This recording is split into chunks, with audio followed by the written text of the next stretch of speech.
In the news tonight, many of our members have not yet internalized the implications of this cooperation agreement. Vetted and approved, Norbert Mao is formerly the Justice and Constitutional Affairs Minister. Calm down, ICT Minister Dr. Chris Baryomunsi urges agitated DP supporters. We cannot jump the line and become politicians. Also tonight, the Archbishop of the Orthodox Church, Leron Mosmosei, asks politicians to dialogue to enable the country benefit from their agenda.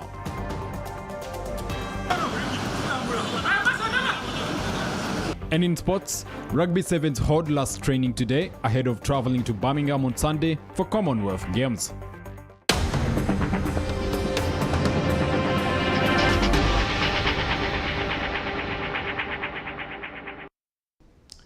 Hello, thank you for joining PM Edition on CTV. Good evening, I'm Kalachi Brian. On sign language interpretation is Isaac Luchams. Now, starting us off today, Norbert Mao, the president of the Democratic Party, who was appointed yesterday Minister of Justice and Constitutional Affairs by President Museveni, has been vetted and approved by Parliament's Appointments Committee. Mao says he will occupy the ministerial position and continue serving as DP president. We have more.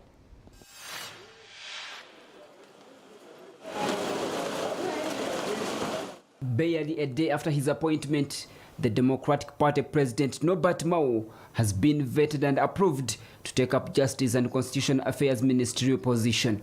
The vetting committee was chaired by the Speaker of Parliament, Anita Among. The leader of opposition, Matthias Impuga, is among the committee members who vetted Mao.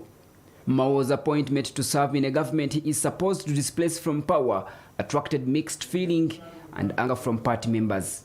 Mao insists that DP's constitution does not bar him from taking up a position in government. I've heard voices calling for me to step aside. I think the reason is not the cooperation agreement. The reason would have been, for instance, if members said you will be too busy. I think that one I would listen to it because it would be reasonable. But the venomous outbursts that I had definitely shows that many of our members have not yet internalized the implications of this cooperation agreement. Mao's appointment came barely a day after signing a cooperation agreement between the ruling NRM and DP. The agreement provided for Mao appointment as well as other four party members. He believes the cooperation will lead to a peaceful transition.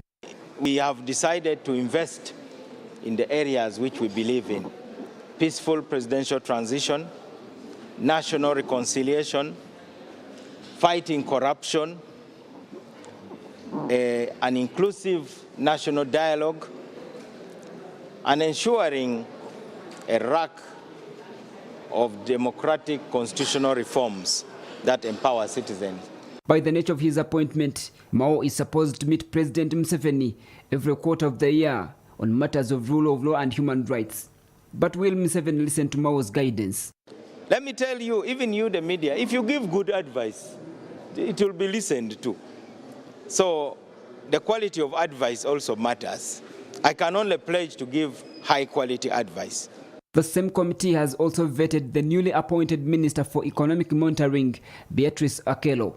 Akelo replaces Peter Ogwang, who has been appointed the State Minister for Education and Sports. Ramson Muhire, CTV PM Edition. Officials of the splinter Democratic Party, known as the DP Bloc, together with other organs of the party, have joined the Chorus Party supporters who have called for the removal of Norbert Mao and Secretary General Gerard Siranda from the helm of the party. This follows the dramatic turn of events that saw Mao sign a cooperation agreement with President Museveni on Wednesday. A day later, Museveni shuffled his cabinet and appointed Mao as Minister of Justice and Constitutional Affairs. The DP Bloc is a pressure group within Uganda's oldest party that was formed to reconcile and reunite warring factions that were threatening the survival of the party. This was the height of infighting in the party. The effort failed and numerous supporters joined FDC and their then emerging National Unity Platform. Following Mao's move to join Museveni's government, Samuel Lubega Mukaku, one of the founders of the DP Bloc, says They are not surprised because Mao has always behaved suspiciously. The bloc is not moved in any way. We saw this coming, and for long. We have internally endured Mao's maneuvers, as you all know, and the schemes to obstruct the party and the DP bloc from taking effective and decisive action against the NRM junta.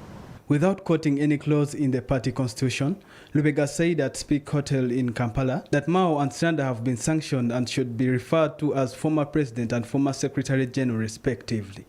The DP bloc has taken an uncompromising decision to work closely with the organs of the party to effect due process of relieving Norbert Mao and Sranda of their party positions, that is, of President, Secretary General of the Democratic Party, respectively.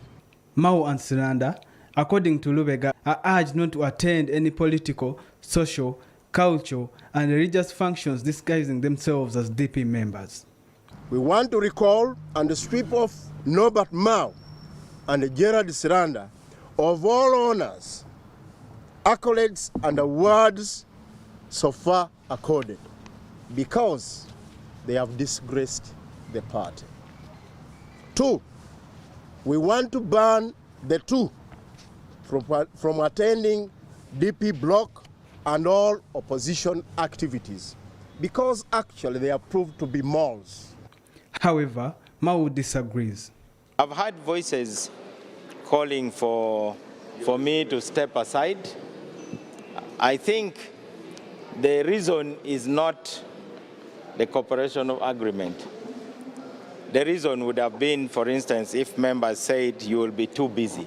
I think that one I would listen to it because it would be reasonable. But the venomous outbursts that I had definitely shows that many of our members have not yet internalized the implications of this cooperation agreement. Lubega said they are now embarking on rebuilding the party and called on supporters who had left because of Mao's inept leadership to come home. Remobilizing for the reunion of the Uganda Young Democrats' current and alumni generations.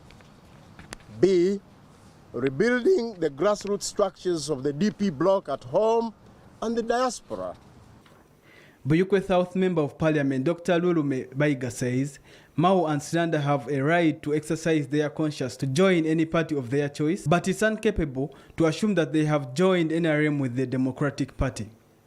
They can do whatever they want with their lives. They can cross from one party to another, and they can decide to go away from fighting for people to a position of fighting against the people. Democratic Party organs have never been consulted about the same, and they have never endorsed any process with the junta, and they cannot simply be used to ratify the evil that has come out of a deal between Mr. Mao and his proteges and the junta. He said Mao's move is unconstitutional because it stipulated in the constitution that for a political leader to join another party, they have to do so in the 4th year of the parliamentary term. Tony Patila Humza, reporting for CTV, PM edition. Still about DP, Dr. Chris Valyomusi, the Minister for ICT, has advised supporters of the Democratic Party who are agitated following that leader's decision to sign a cooperation agreement with President Museveni to be calm. He says the cooperation will be beneficial to them in the long run. Take a look. Since Wednesday, when the Democratic Party President Norbert Mao and Secretary General Gerard Sranda decided to sign a cooperation pact with President Museveni, the chairman of the ruling National Resistance Movement, Democratic Party supporters, mainly MPs, are up in arms describing the move as betrayal. However, Dr. Valyomusi, the Minister for Information, ICT and National Guidance, says they should calm down because the ruling National Resistance Movement Party is engaging other leaders of opposition parties for a similar cooperation pact. For us, We have no problem with cooperating with any political party as long as we are all looking at a better Uganda into the future.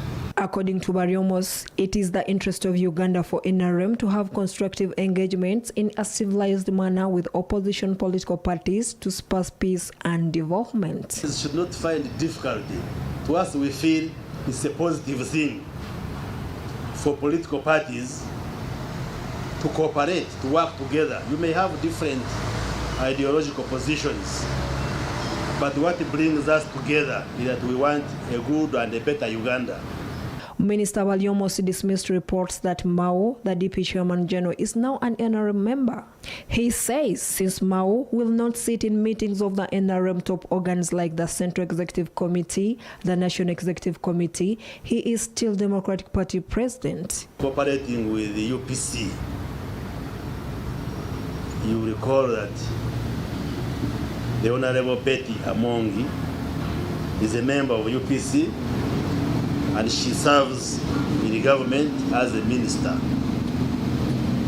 It doesn't mean that UPC is no more. On the controversial coffee value addition agreement between government and Uganda Vince Coffee Company Limited, which was dismissed by Parliament in May, Bariomos says the principle of the deal is correct. What remains are now the details, like the Vinci deal or agreement, which we've been discussing for the last many months. And I did say that the government is open to reviewing the provisions of that contract, and the provisions can be modified.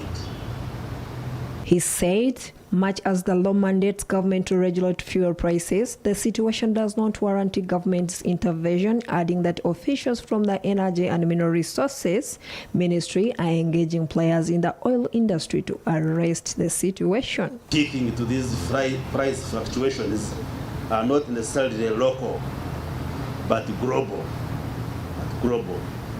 So if we said we invoke the law and say you must sell at this price. Now, if the factors are global, so all those issues are being discussed. Currently, a litre of petrol is sold between 6,600 and 8,000, while diesel is at between 6,400 and 7,500, depending on the location of the fuel pump. Shamim Natebo Wetendo, CTV PM Edition.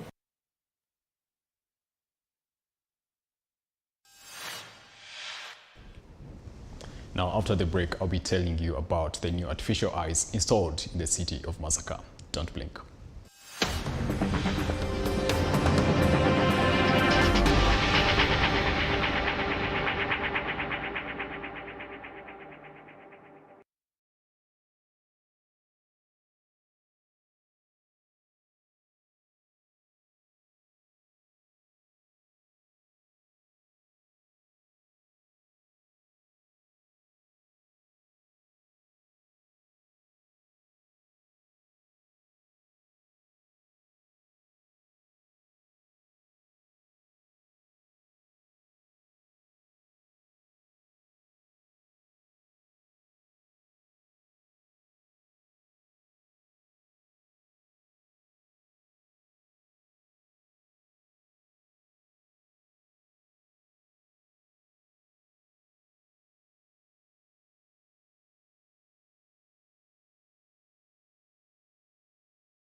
Thank you for not blinking. I'm Kalachi Brian. Isaac Luchams is interpreting to sign language.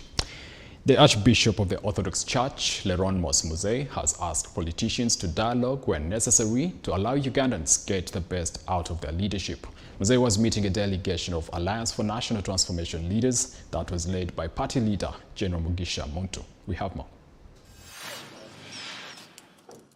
It's now 3 years since the Alliance for National Transformation, an opposition party led by General Gregory Mugisha Muntu, was formed. For more interaction and familiarization with society, ANC leaders have visited the headquarters of the Orthodox Church at Namongona near Kampala. The Archbishop of the Orthodox Church, Leronimus Muzehe, called on politicians to emphasize dialogue at all levels to promote peace in Uganda. That real is our last man in the village, part and parcel of us. Is every coming year making his life better so that he may feel a better Uganda? This should be one of the issues troubling the political world of this country. But leaving that apart, I should come to my own, because for us, we are the salt, we are the light. Much you have mentioned, we cannot jump the line and become politicians. Muzehe says Uganda, which means that every Ugandan has a responsibility to respect the rights and freedom of others, as well as working together to solve challenges in society. You are all to be understood that we recognize it, we respect it, and we are willing to work with it, because we understand that the Ugandan problem are problems whereby all of us have to turn to God and God to give us the way forward. General Mugisha Muntu, who led the ANC delegation, says there is need for a stable transition of power at all levels, adding that politics is not enmity. How you can influence the situation that we are in now, to see how we can have, for the first time in this country, a stable transition.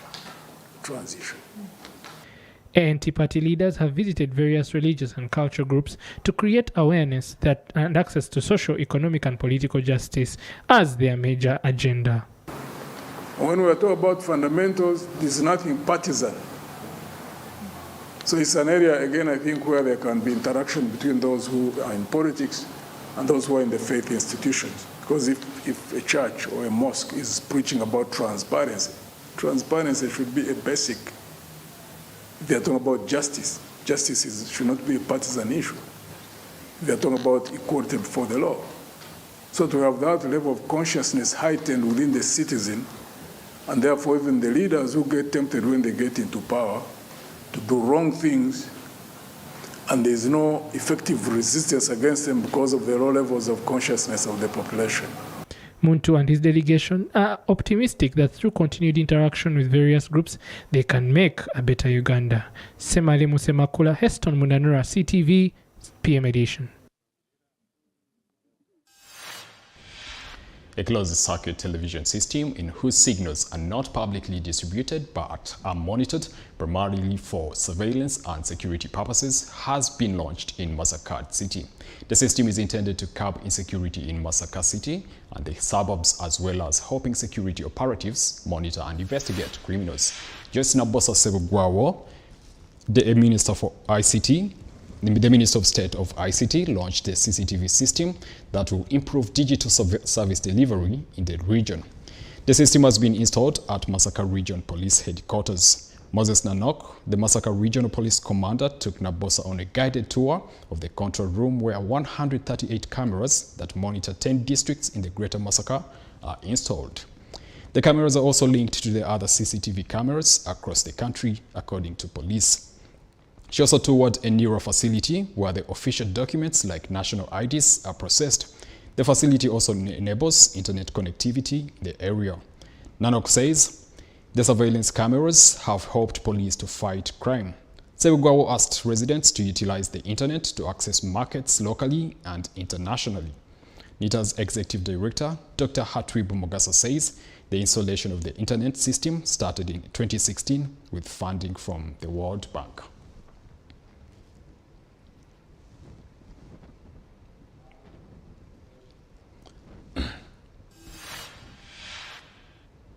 Now, in South Africa, a looming food crisis has triggered fears of an imminent replica of the July unrests. Consumers cannot afford food. In Cameroon, you cannot buy a full tank for your car, and even more frustrating, you will line up for 4 hours to get fuel. Have a look. The rising price of basic foods is worsening South Africa's food security crisis, which could increase social instability and spark a repeat of the devastating July 2021 unrest. Food Forward South Africa, an organization addressing hunger in poor communities, says 30 million people in the country are experiencing food insecurity. Andy Du Plessis, Food Forward South Africa Managing Director, said the country is in a food security crisis and the organization is finding people presenting with malnutrition. In the Eastern Cape, 12 children died of starvation, and more incidents like this are expected as the country starts to manifest. There's also rising opportunistic crime as a result. The organization's concern is that the July 2021 riots that spiraled out of control, and if inflation is not taken under control, if South Africa doesn't address food security, she'll be in a very difficult time as a country. South African consumer inflation surged to a 13-year high last month, mainly driven by rising transport and food prices.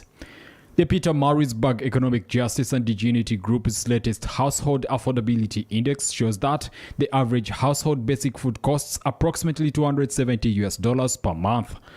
Marvin Abrahams, Peter Maritzburg Economic Justice and Dignity Program Coordinator, said the basic foods are cooking oil, maize meal, and cake flour. Consumers are saying their pockets cannot sustain their livelihoods. Scenes like this of people lining up at gas stations in Cameroon's capital, jerrycans in hand, are becoming commonplace. Most fuel stations have run out of diesel in recent days, and those that have are now rationing it. Consumers line up 4 to 5 hours just to get fuel. In the wake of scarce supplies of diesel, transporters have increased fares. Prices of goods too are shooting up. While the fuel shortage situation is becoming untenable for motorists in the city of Yaoundé and surrounding towns, experts believe that this is a way for the authorities to prepare Cameroonians for a possible increase in fuel prices. On the international market, oil prices have soared and the state is finding it hard to continue subsidizing fuel. Dr. Yomusi Bareja, an oil and mining expert, says the lines at gas stations is an impact and it is a psychological moment. Fuel subsidies cost the Cameroonian state over $1.2 billion a year, and Yaoundé has come under pressure from the International Monetary Fund to stop them. Away from Africa, in Japan, hundreds of people protest government's decision to fund assassinated longest-serving Prime Minister Shinzo Abe, and political turmoil in Italy as Prime Minister Mario Draghi resigns a year and a half after being appointed as Italy's unelected head of a unity government.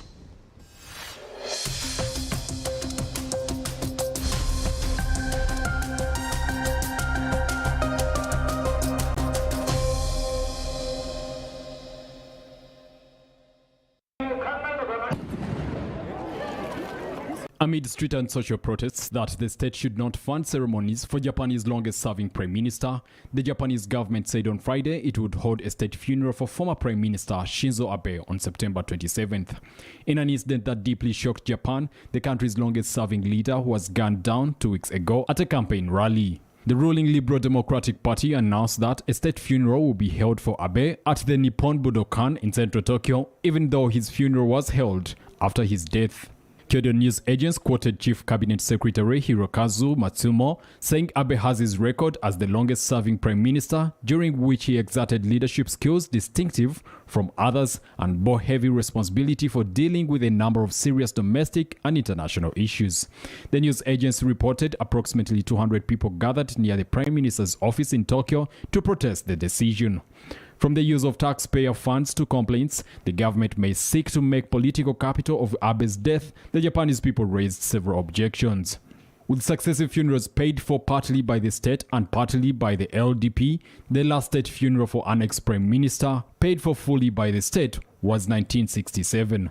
Saying there should have been more discussion before making a decision, 50 people filed for an injunction in a Tokyo court seeking a halt to the use of public funds for the event. In a recent public opinion poll by the public broadcaster NHK, only 49% supported the idea of a state funeral. On Thursday, Italy's warring parties toppled reformer Prime Minister Mario Draghi. This led to President Sergio Mattarella dissolving the parliament and triggering early elections. As per an NFP report citing government sources, the elections will take place on September 25th and Draghi will stay on as the head of government till then. Matarura stated that, while dissolving the legislature was typically the last choice, in this instance, the conflict among the parties that Draghi's National Unity Cabinet had been comprised rendered it inevitable. However, he noted that Italy was dealing with significant issues that couldn't be pushed off while the parties ran their campaigns. He said that there could be no pauses in the essential interventions to combat the effects of the economic and social crisis, and in particular the rise in inflation. Draghi made an effort to save the government by pleading with his divided coalition to set aside their differences for the good of the nation.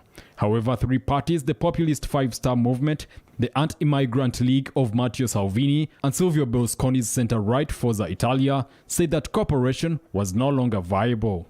Following Draghi's resignation, the spread, or the difference between Italian and the German 10-year government bonds, increased to a high of 241 basis points, and Milan's stock market fell 2.0% at the opening on Thursday. Draghi supporters have also warned that a collapse of the government can deepen social problems during a time of high inflation, delay the budget, and jeopardize EU post-pandemic recovery money, while sending nervous markets into a tailspin.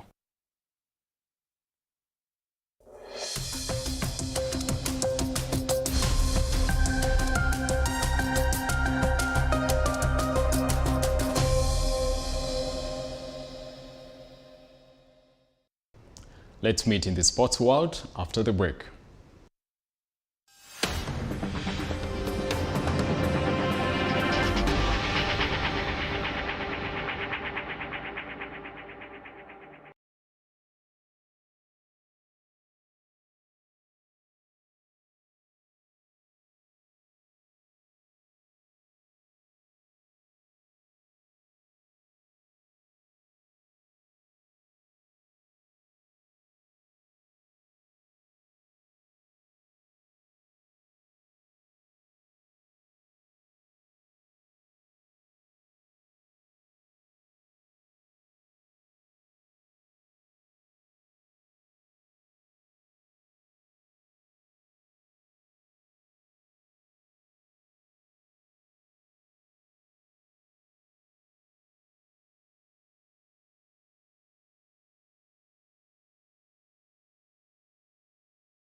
Welcome back, you're watching PM Edition on CTV.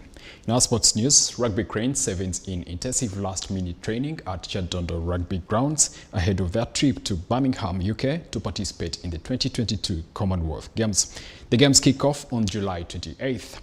The Rugby Cranes Sevens take on Jamaica in their opening game in the Commonwealth Games. Take a look.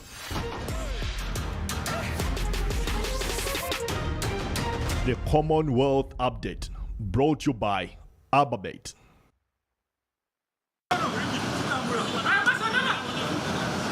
With 6 days until the 2022 Commonwealth Games, different teams that represent Team Uganda leave for Birmingham on Sunday.